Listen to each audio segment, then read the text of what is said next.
Assembleia de Deus, escritor e conferencista internacional. Vamos receber com muita alegria o pastor Josué Brandão, aplaudindo e glorificando bem forte o nome de Jesus.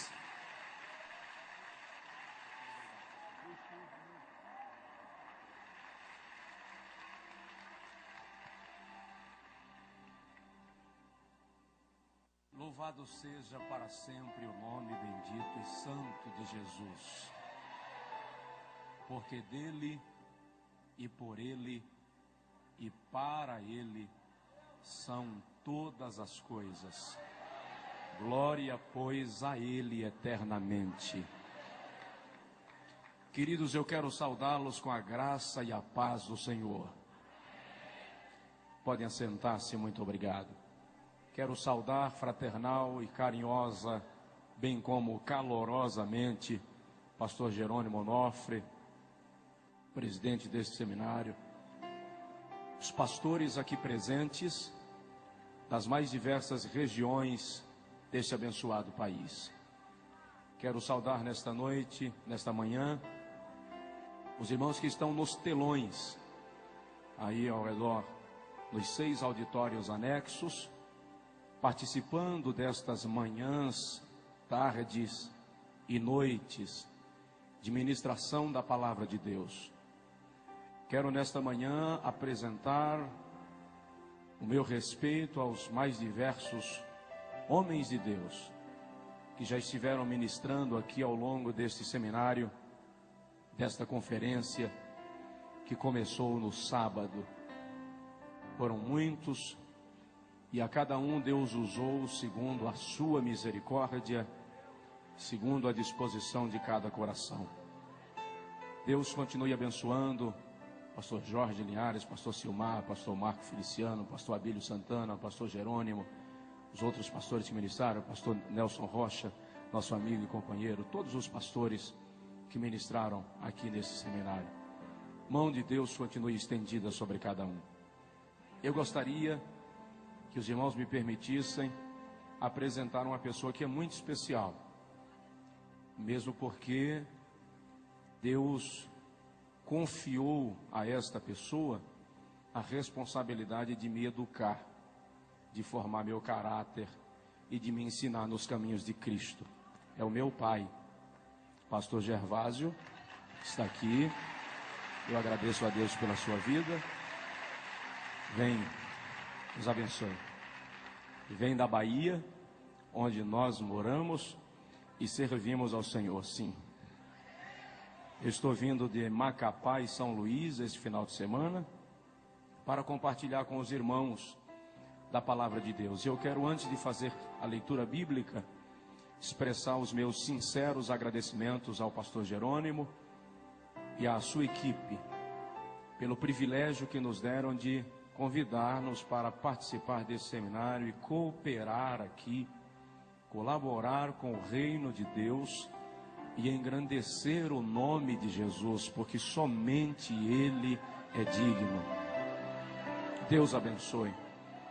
Quero também pedir oração por nós, pela minha casa, pela minha esposa, pelo nosso filho, para que Deus continue nos guardando, nos abençoando, nos dirigindo, segundo a sua misericórdia.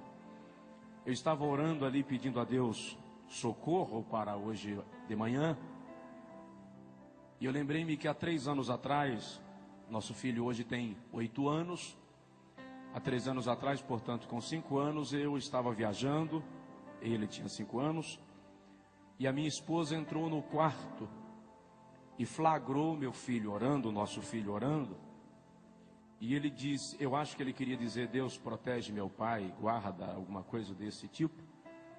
Aí me parece que ele não achou a palavra, e ele disse, Jesus, fica em cima do meu pai. E hoje de manhã eu estava orando aqui, e eu me flagrei dizendo, Jesus, fica em cima de mim. Portanto, queridos, nós queremos ser despidos de toda e qualquer vaidade nesta manhã. Eu quero ministrar nesta manhã na tua vida que todo pensamento será levado cativo a obediência de Cristo. Porque Deus é digno de ser honrado nesta manhã. Amém? Deus abençoe cada pastor. Em nome de Jesus, cada pastora e servos de Deus, do Deus Altíssimo. Antes de ministrar a palavra, eu queria dizer para os irmãos, depois da pregação eu acredito que nós não teremos ambiente para falar disso, então eu quero encerrar a mensagem assim, chorando e devolver o microfone. Por isso, queridos, do lado direito aqui estão os nossos materiais no estande aí exposto. E junto com os meus materiais estão os materiais do pastor Josué Gonçalves. O pastor Josué Gonçalves é um ministro que Deus levantou para abençoar a família no Brasil. E ele está aí lançando 2 livros, 129 sermões esboçados, que são de sua autoria para pastores, para pregadores, e 104 erros que um casal não pode cometer.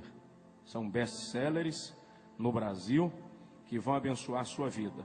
E do pastor Josué Brandão, tem aí o livro Jovens Bem-Sucedidos, estão aí. Nós temos 16 temas de mensagens em DVDs. E hoje a gente lançou uma promoção aí, uma promoção pentecostal. DVD custa R$25. Nós vamos vender hoje a R$12 um DVD. Se o irmão pegar de 2 acima, você vai pagar R$10 no DVD. E nós temos aí diversas mensagens em CDs também, que custa R$7 um, 2 por 10. São mais de 20 temas de pregações que o irmão pode adquirir. Nós temos aí inclusive mensagens ministradas lá no Congresso Nacional de líderes e esposas de pastores do Evangelho Quadrangular, que foi lá em Foz do Iguaçu, no mês de novembro do ano passado, e nós estivemos compartilhando com as nossas distintas irmãs lá, e eu acredito que vai abençoar a sua vida. Na saída, no estande aqui da direita, vão poder adquirir. Eu lhe convidaria para ficar em pé outra vez, por favor. Abra comigo a sua Bíblia, por gentileza, no profeta Ezequiel, capítulo de número 22. Profeta Ezequiel, capítulo 22, versículo... Pastor Alex, por favor, pastor. Ezequiel capítulo 22, versículo 30. Aí nos telões, diante dos telões, abra conosco também a sua Bíblia, por favor. Diz assim, Ezequiel 22, 30. E busquei entre eles um homem que tapasse o muro e se colocasse na brecha perante mim, por esta terra, para que eu não a destruísse, mas a ninguém achei. E busquei dentre eles um homem que tapasse o muro e se colocasse na brecha perante mim, por esta terra, para que eu não a destruísse, mas a ninguém achei. O tema deste congresso diz: produzindo por 1000 homens. Diz aí para o irmão do seu lado: você vai sair daqui para multiplicar. Levante a sua mão comigo assim, por favor, e diga comigo: Senhor Deus, eu quero que a tua palavra seja profecia para a minha vida, e eu te darei a honra e a glória para sempre. Amém. Antes de sentar, dá uma cotoveladinha no vizinho e diz para ele: dar glória a Deus aqui é de graça.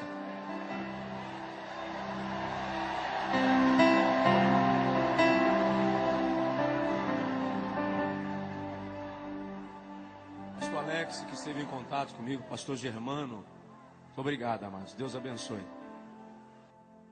Obrigado. Eu gostaria de, nesta manhã,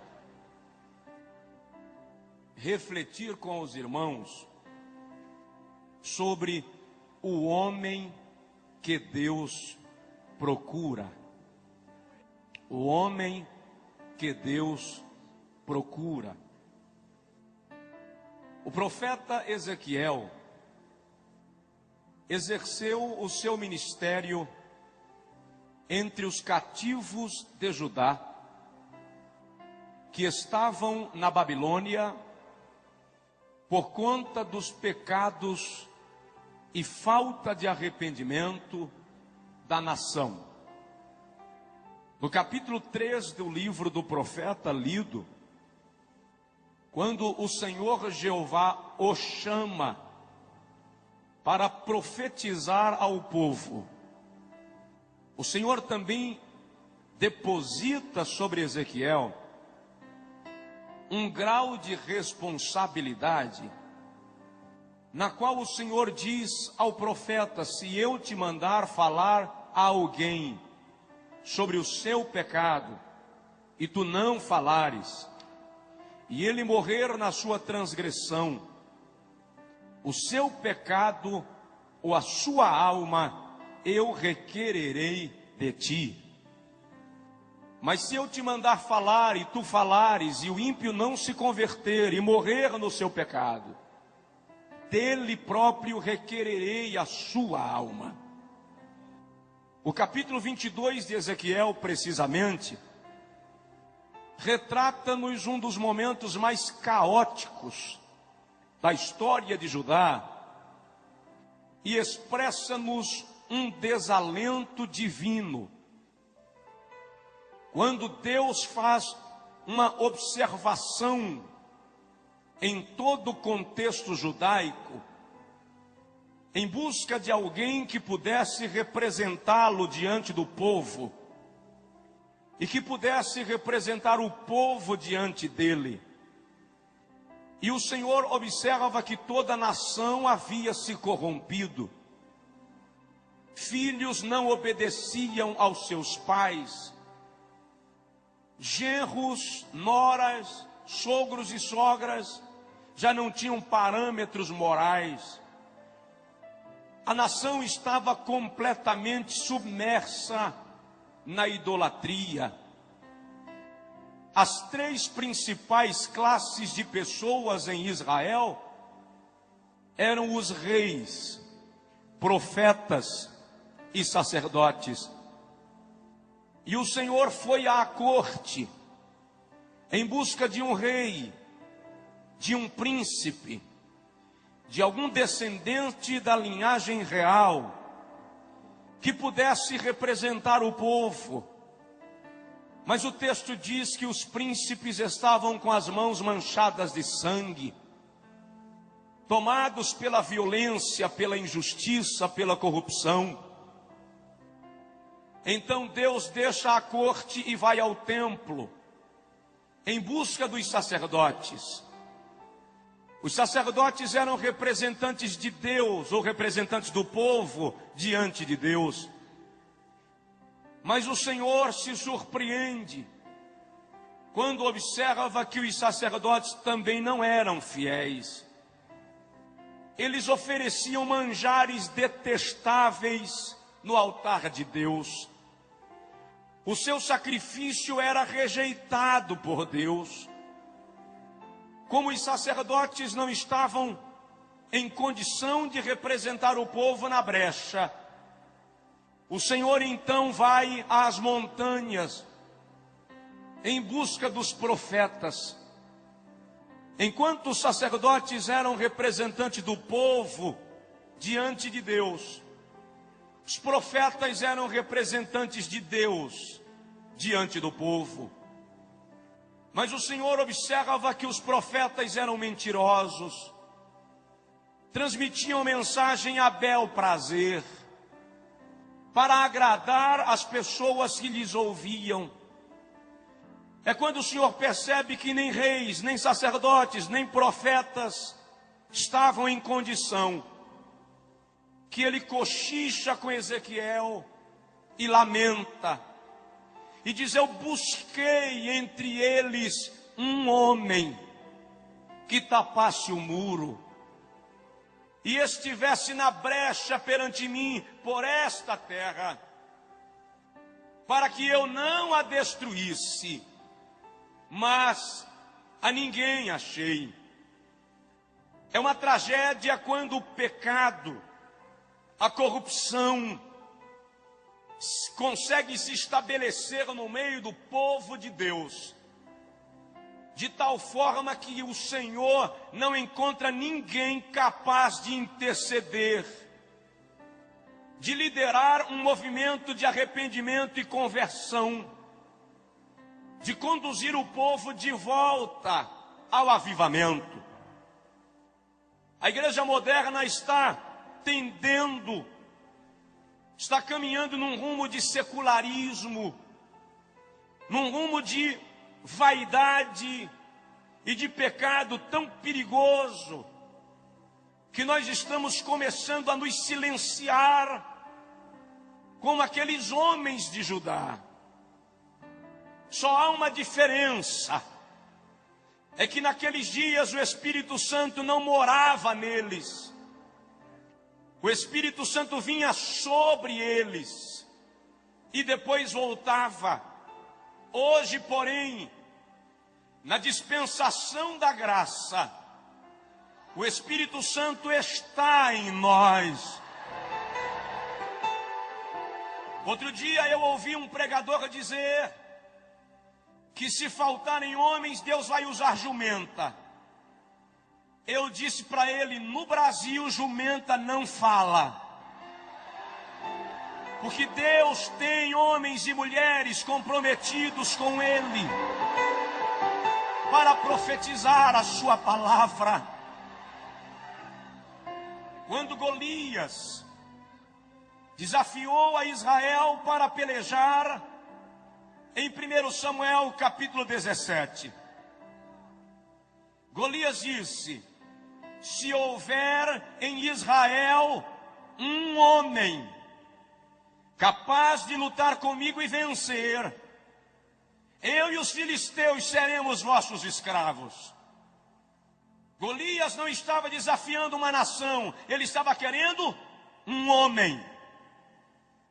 Quando Charles Spurgeon pregava em Chicago, ele disse: o mundo ainda não viu o que Deus pode fazer por meio de um homem que entregar-se nas suas mãos sem reservas.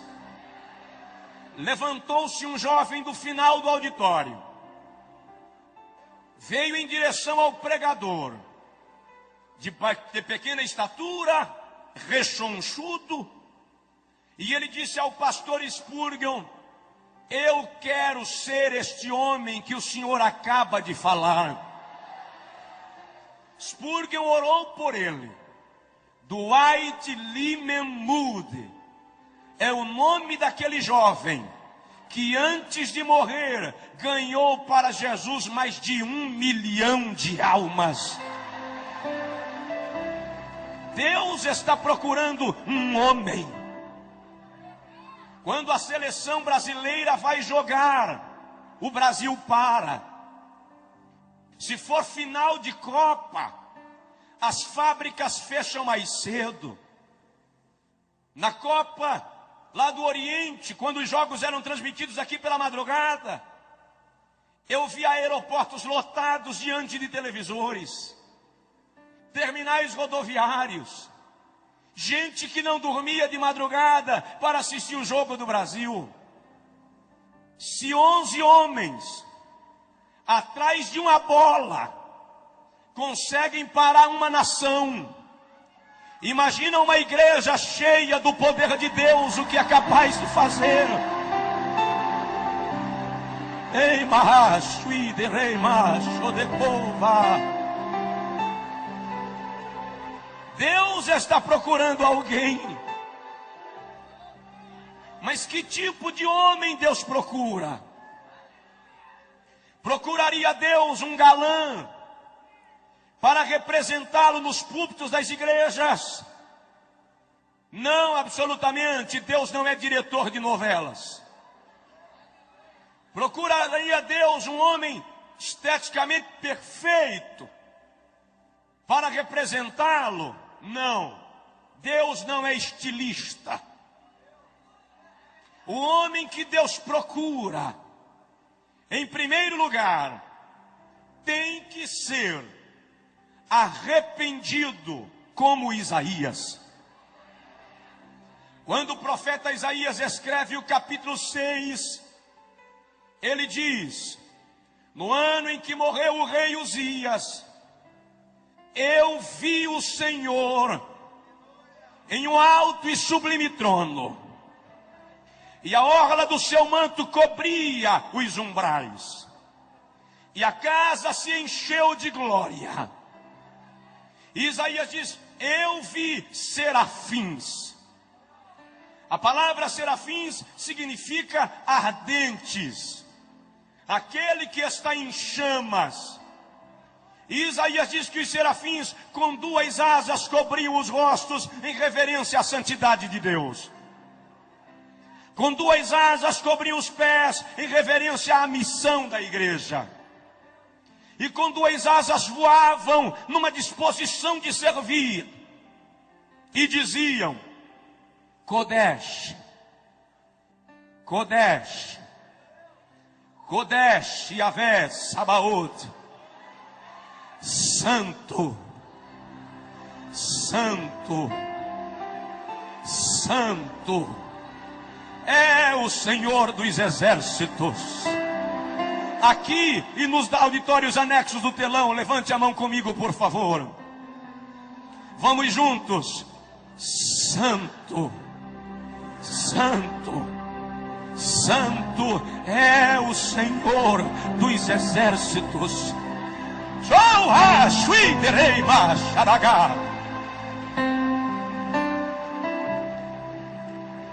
Quando Isaías viu aquilo, ele caiu e disse: ai de mim, que vou perecendo, porque eu sou um homem de lábios impuros, e habito no meio de um povo de impuros lábios, e os meus olhos viram o Rei, o Senhor dos exércitos.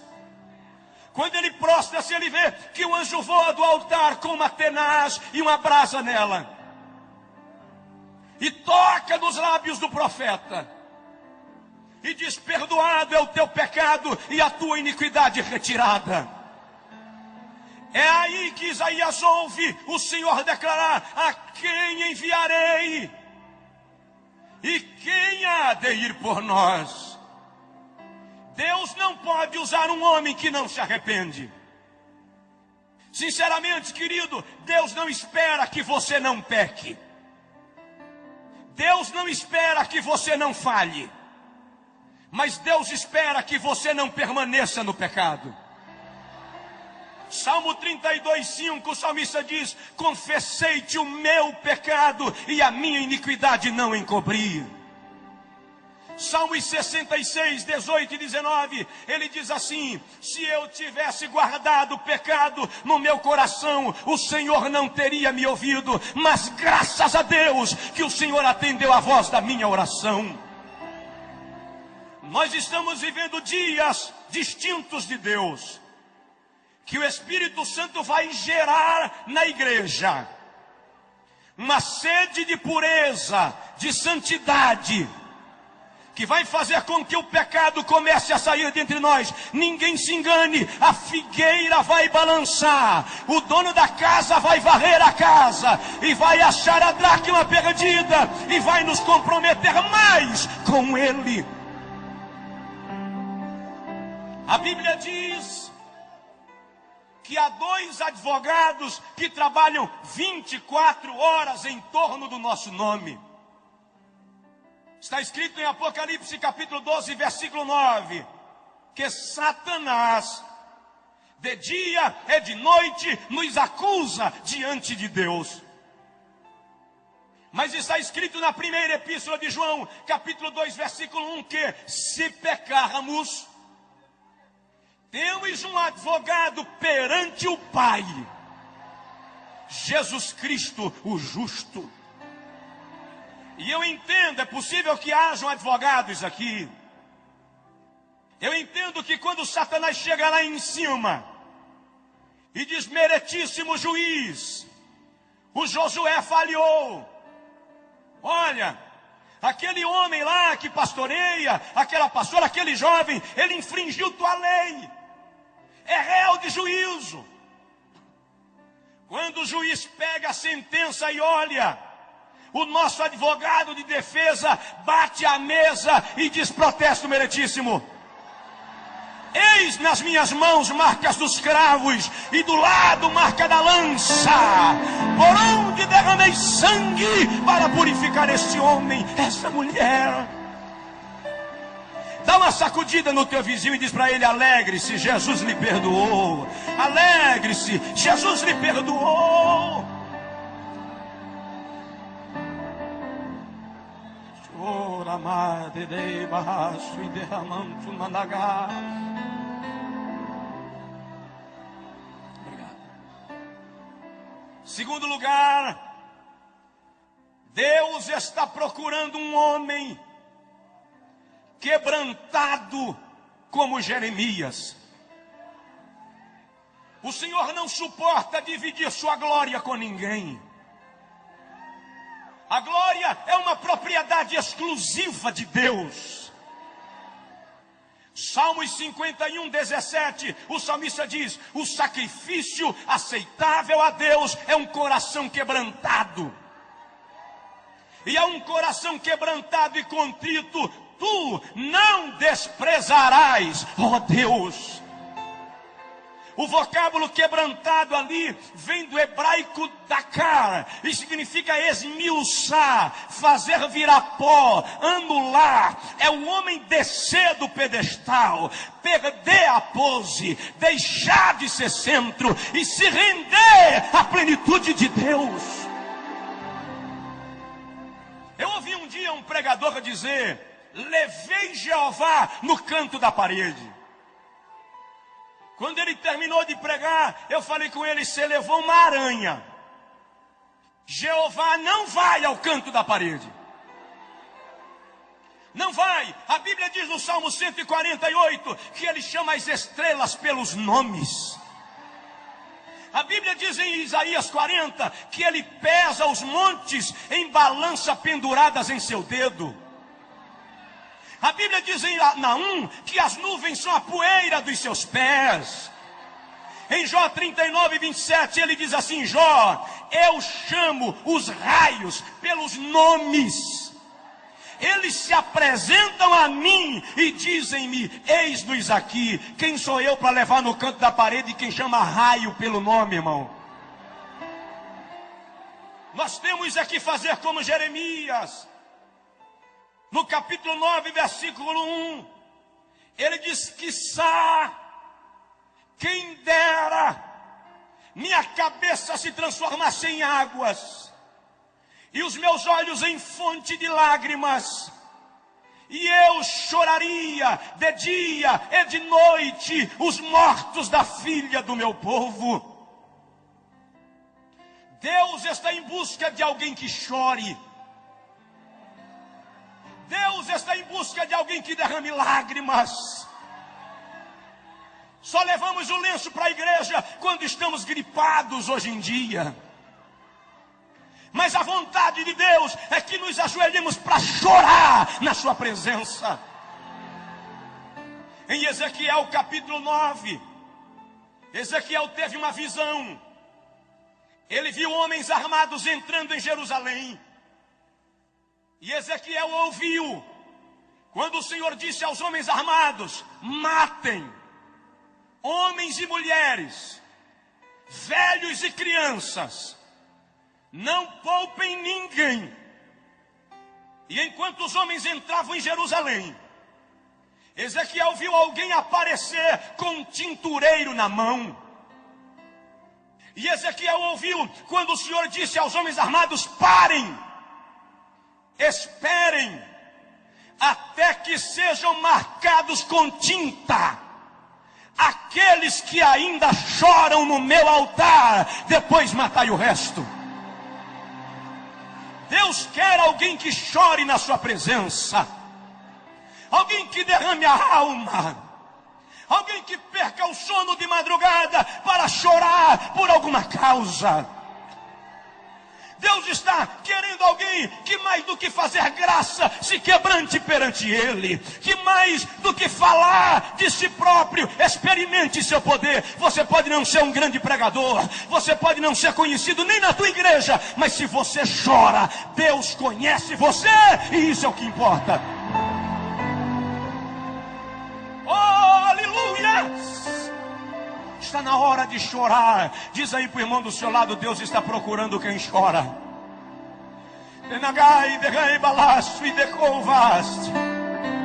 Romanos 12:15, a Bíblia diz: chorai com os que choram. Quantas vezes você está em casa e alguém precisa de oração e Deus quer você para orar? Minha esposa estava grávida, 8 meses de gestação. Na madrugada de 23 de agosto, ela acordou sentindo dores de parto. Eu levei-a ao hospital da pequena cidade onde morávamos na época, em 96. Quando eu cheguei lá, a chefe de enfermagem disse: pastor, tira ela daqui, leva para outra cidade vizinha, Jacobina, porque aqui não resolve. Quando eu cheguei lá, a médica que havia acompanhado o período pré-natal me disse: tem que interná-la agora. Enquanto eu preenchia a ficha de internamento, a bolsa do líquido amniótico rompeu. A hemorragia começou.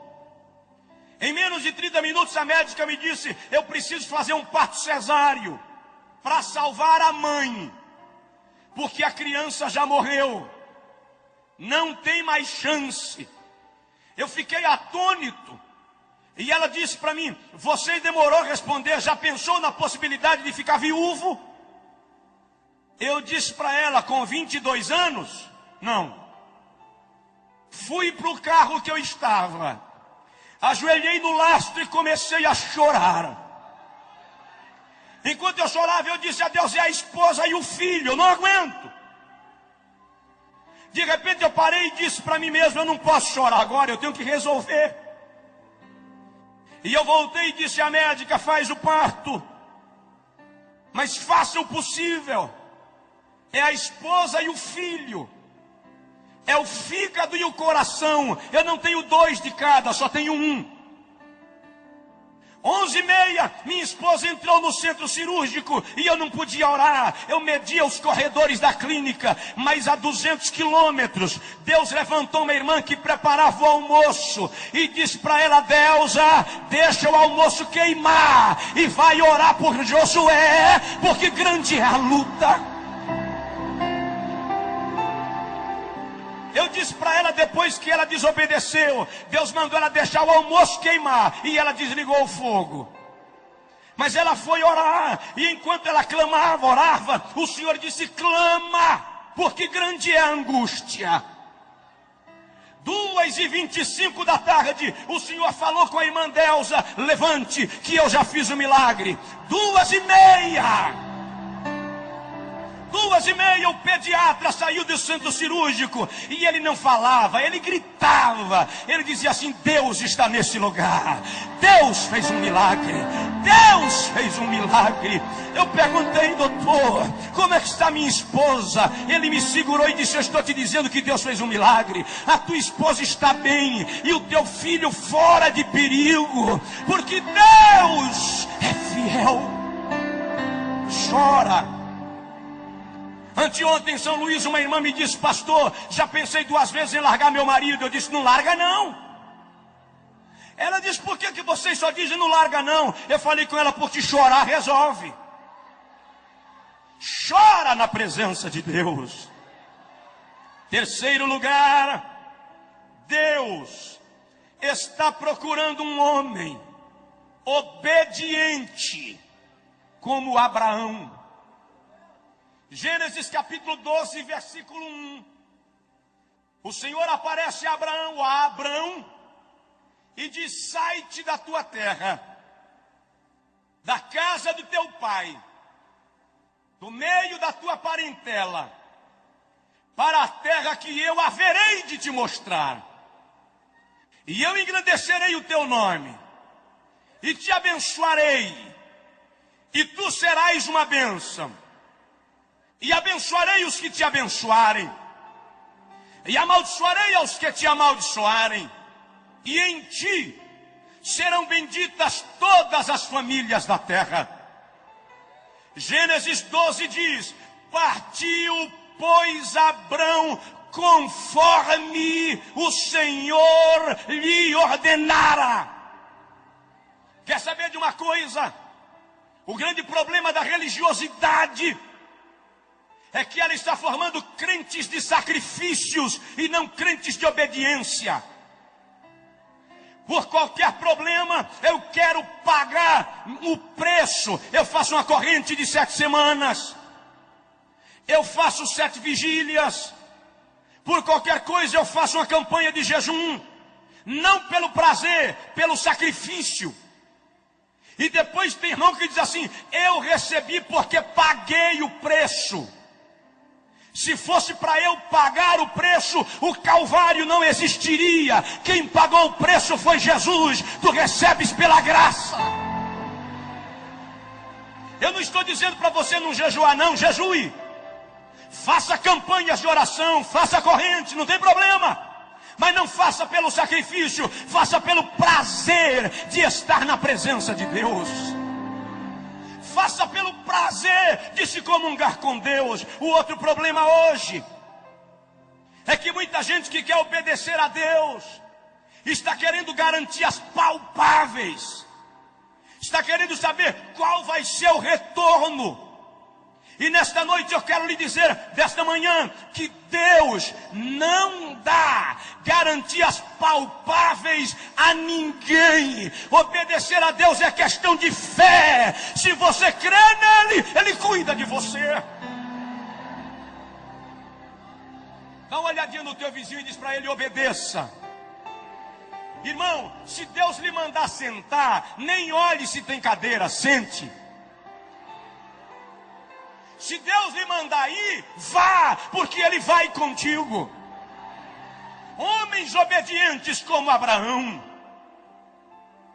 Em quarto lugar, Deus está procurando homens, além de arrependidos como Isaías, quebrantados como Jeremias, obedientes como Abraão. Ele está procurando homens restaurados como Pedro. Não funciona, querido, maquiar a vida espiritual e se apresentar como se fosse teatro. A vida cristã não pode ser movida de atrizismo, de representação, de hipocrisia. A vida cristã não pode ser como carro velho, enferrujado, de pneu liso, motor batido, que você reforma a chaparia, pinta o carro, coloca pneu novo e deixa o motor queimando óleo. Eu posso até enganar você com a minha aparência, mas eu não poderei enganar aquele que conhece e sonda os corações dos homens. É por essa razão que Deus quer nos restaurar de dentro para fora. Eu lembro agora de um grande amigo de Jesus, Pedro. Pedro falhou feio com Jesus.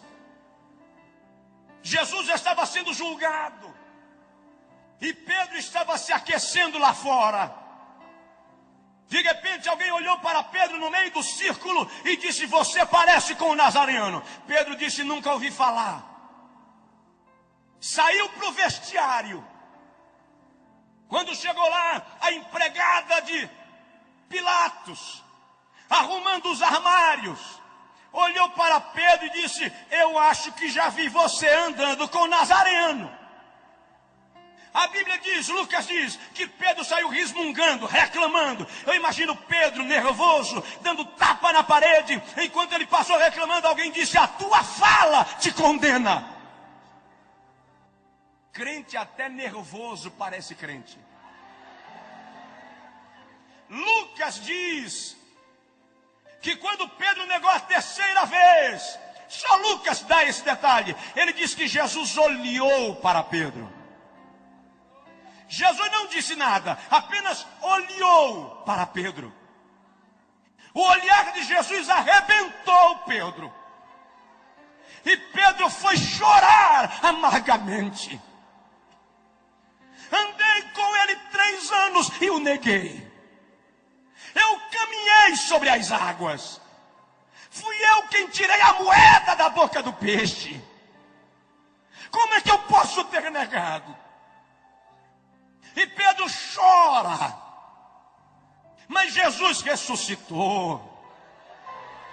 Ele não ficou no túmulo. Quando Jesus ressuscita, Marcos 16, as mulheres vêm, voltam correndo com a notícia, e Maria Madalena fica lá. De repente aparece o mestre e diz Maria. E ela diz Rabi, Rabone, Raboni, mestre, meu mestre, meu bom mestre. E Jesus diz, não me toca Maria, vai para lá e diz aos meus discípulos e a Pedro que eu vou para a Galileia. Por que Jesus disse e a Pedro? Por que não e a João, que ficou ao pé da cruz até a última hora? Porque Jesus sabia que Pedro não teria coragem de encará-lo. E eu imagino Maria chegar na reunião dos 12 e dizer, olha, eu vi o mestre. Ele me disse que é para a gente ir para a Galileia, que lá ele vai conversar com a gente. E você, irmão Pedro? Sim, irmã Maria, Jesus disse que você não pode faltar lá.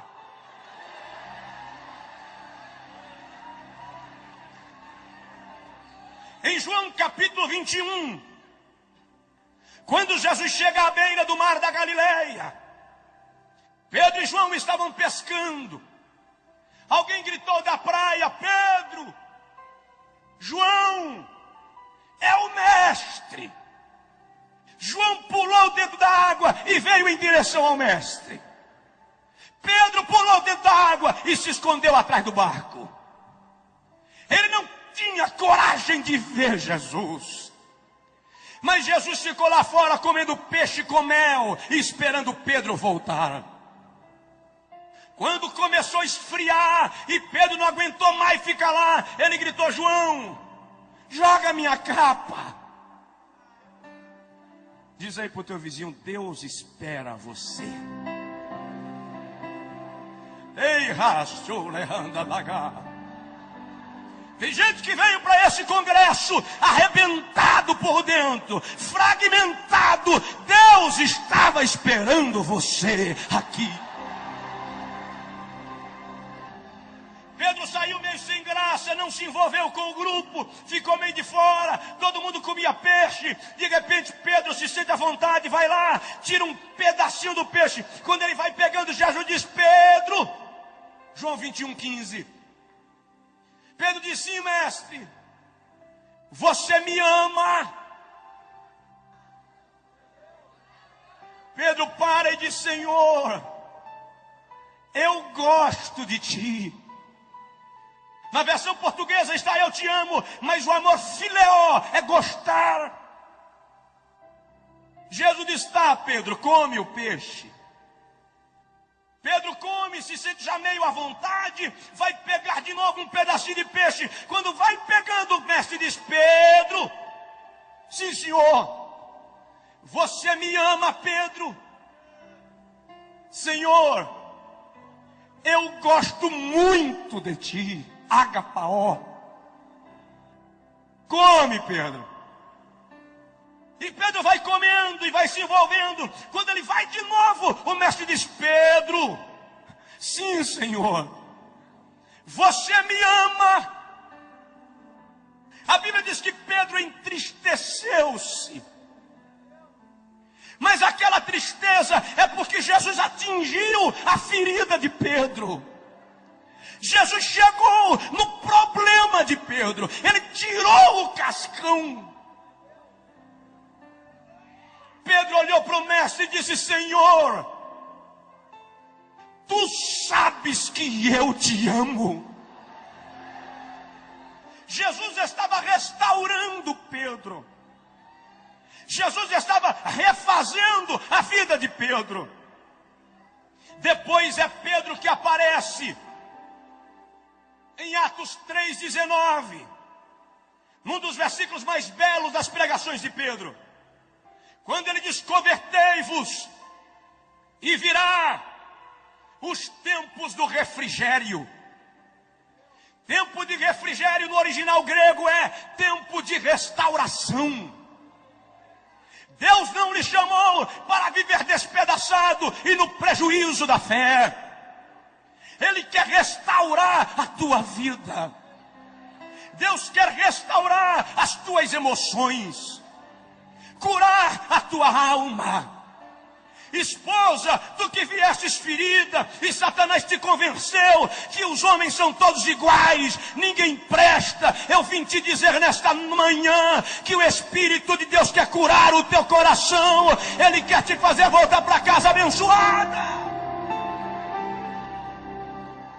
Levante a sua mão assim comigo, por favor, aqui nos telões, e diga comigo: Senhor Jesus, eu quero ser um instrumento de restauração. Se for possível, coloque a mão no ombro do irmão do seu lado, ou pegue na mão dele e dê uma palavra profética de vitória, de restauração, de milagre na vida dessa pessoa, porque tu não vais sair daqui do jeito que viestes. É tempo de restauração. Deus está procurando homens restaurados. Deus está querendo mudar você. Oh, rai de coi de racho e de ramandagare bagai.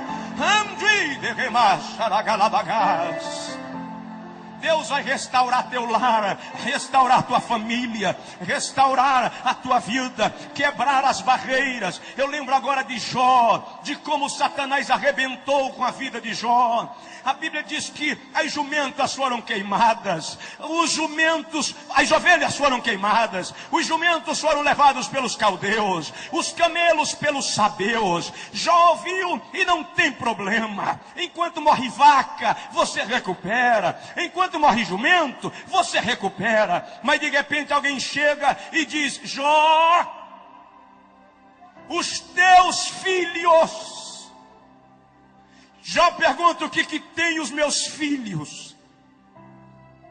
Satanás mexeu na vida de Jó onde não podia mexer, nos filhos. Olha Jó, eles estavam na casa do irmão mais velho. Veio um redemoinho com um terremoto e derrubou a casa. Os teus filhos morreram. Até ali Jó aguentou. Mas quando disseram: teus filhos morreram, não deu mais. Coração de pai e mãe não aguenta isso, irmãos. O texto da língua portuguesa diz que Jó prostrou-se a adorar, e adorou. Mas não é só isso. O texto original é o seguinte: quando disseram teus filhos morreram, Jó caiu. Não é que ele prostrou-se para adorar, não. É que as pernas não se firmaram, não deu para ficar em pé. Ele desmaia. Quando Jó desmaia e alguém tenta reanimá-lo, Jó abre os olhos e diz: o Senhor me deu, o Senhor me tomou, louvado seja o nome do Senhor.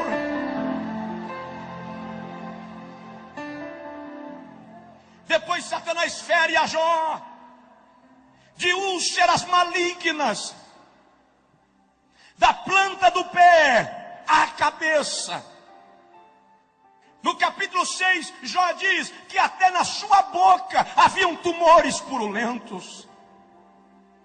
De repente Elifas chega e diz: Jó, eu tive um sonho pavoroso. Eu vi um bicho, Jó. A fisionomia eu não discerni, mas era um vulto, capítulo 8. E eu me amedrontei. E os meus cabelos se arrepiaram. Quando Satanás viu que Jó não blasfemaria, ele disse ao anjo da morte: ronda, Jó. Não tem macho que não estremeça quando o gelo da morte lhe bate o corpo. Quando Jó sentiu o gelo da morte, capítulo 13, versículo 15, ele diz: ainda que ele me mate, eu ainda esperarei no Senhor.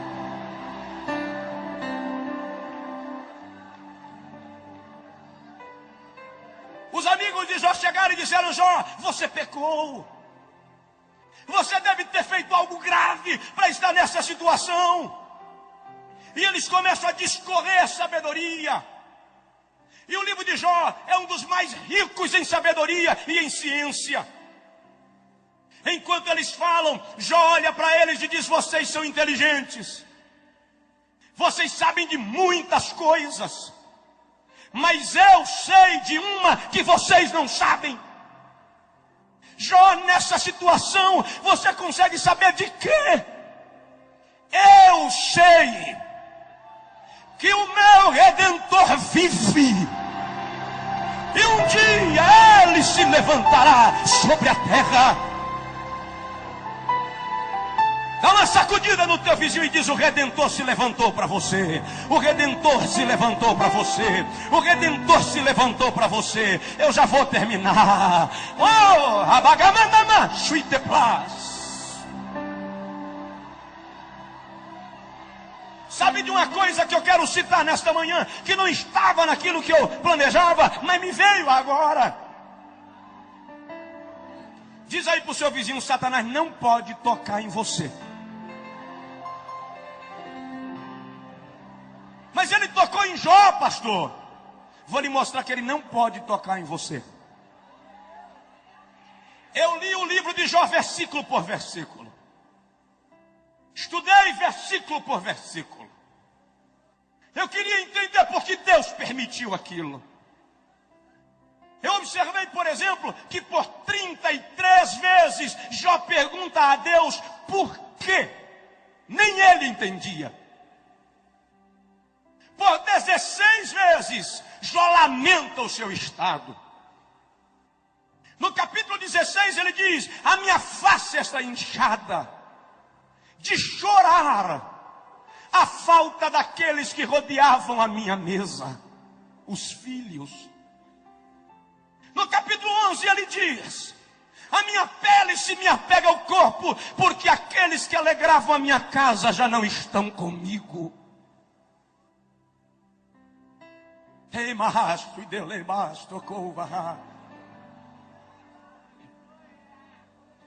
Mas no livro de Jó só tem uma reclamação.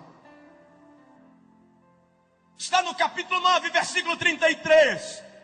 Quando Jó diz: se eu tivesse um árbitro, se eu tivesse um intercessor, se eu tivesse um sacerdote que julgasse a minha causa diante do Todo-Poderoso, eu não estaria assim. Jó sentiu falta de quem? De Jesus. Jó sentiu falta de Jesus. Em Lucas 22, 31, Jesus chega para Pedro e diz: Pedro, Satanás pediu ao Pai para te peneirar como trigo. Como se dissesse: Satanás quis fazer com você o que fez com Jó. Mas eu roguei ao Pai por ti, para que a tua fé não desfaleça. Quer saber de uma coisa, pastores?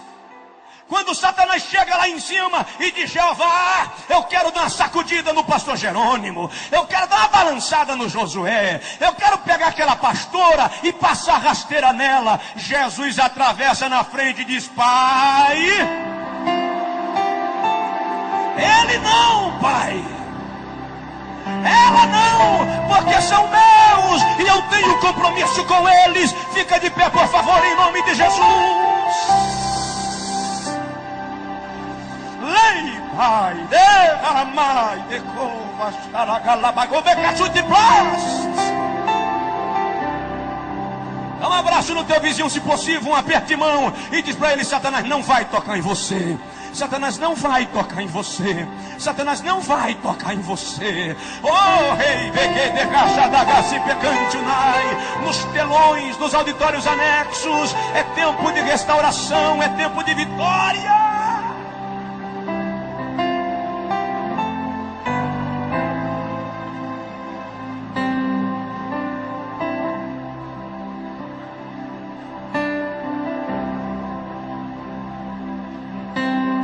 Terminar.